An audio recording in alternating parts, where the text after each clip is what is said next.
kung may taong makakapagsabi sa akin ng totoo tungkol kay Dennis. Sino lang ba yun? Si Wilfred lang. Meron pang isa. Matagal na rin kilala si Dennis. Kaya lang, hindi mo magugustuhan kung sino.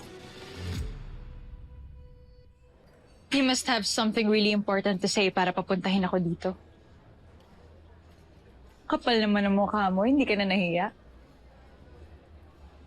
Unless, may mas malaki kang kinakatakutan kaysa sa akin. Hindi ako natatakot sa'yo. So ano, kakausapin mo ba ako ng mabuti? O hahayaan mo marinig ng buong lugar na to? Lahat ng kalat na pag-uusapan natin. Eh bakit ka ba nag-effort na papuntahin ako dito?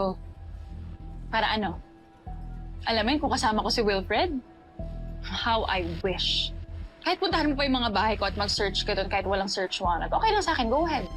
Alam mong wala akong tiwala sa'yo. Marami ka nang ginawang kademonyohan sa akin simula nang nakilala kita. There's one thing about me. Consistent ako.